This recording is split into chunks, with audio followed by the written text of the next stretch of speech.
Well, after spending a good part of the summer serving as interim police chief for LMPD, Paul Humphrey was officially chosen this week by Mayor Greenberg to take over the top job. And Chief Humphrey joins us now live here in the studio. Chief, congratulations, first of all. Thank you. I appreciate it. It's been a busy week for you with all this happening. Of course, you got your regular job, but now it is official. We've had a lot of changes in the command staff.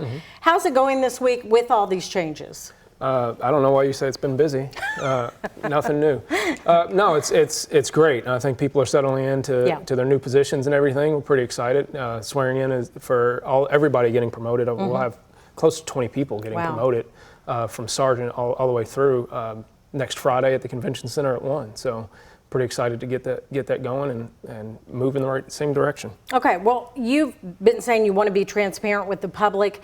We appreciate you coming here and talking about some of the issues we're facing. Mayor Greenberg came out this week talking about the situation with the street racing takeovers and actually wanting to crush the cars of those that are convicted.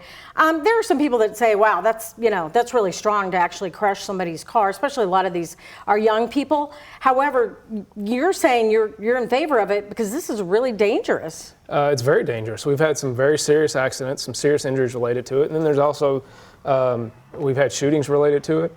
This is a problem that clearly the public cares greatly about. This is a huge disruption, and it's an unsafe disruption to their neighborhoods.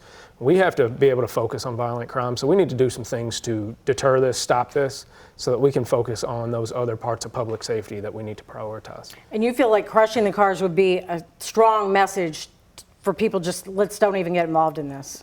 Would you go out and spin if you thought your car was going to get crushed? Absolutely not. All right.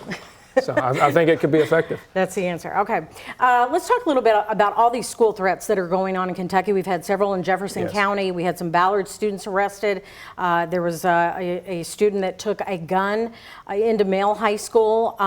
You guys do get involved in that. I know there are school police, but you do get involved. And what kind of effect does that have on the community when parents are worried, they're rushing around, and you all are called in? Well, I think we all feel that effect.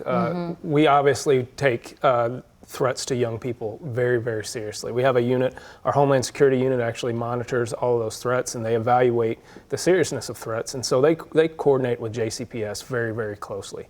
That is something that we have to take seriously. That is not something that you can say, well, that's probably not going to happen.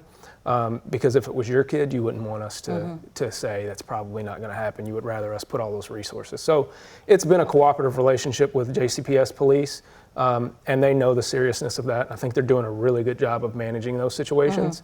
And knock on wood, we haven't had that issue boil over here. It's got to hurt your resources though when all these calls and threats are coming through. Well, it is a drain on resources, but I think it's an appropriate allocation of resources. We have to protect our young people, and young people need to feel safe. If they're going to excel, if they're going to learn, if they're going to be a growing part of this community, monitoring and taking care of their safety is number one. So we have to do that. Okay, and speaking of resources, we have Bourbon and Beyond in town. One of the biggest events that we have in Louisville, bringing so many folks into town. We want to make sure that they are safe. And you need more police officers. How do you allocate police to help out with the security that's at the festival? Well, it might not be a bad place to recruit from.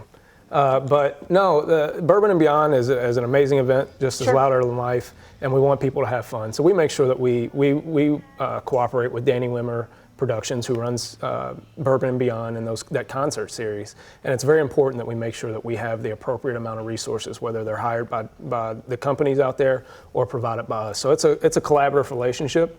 That we provide some of the resources and they pay for some of the other security resources. All right. Chief, thanks so much for coming in again. We appreciate it. I appreciate it. Hope to see you here again next month or in a couple of weeks. All right.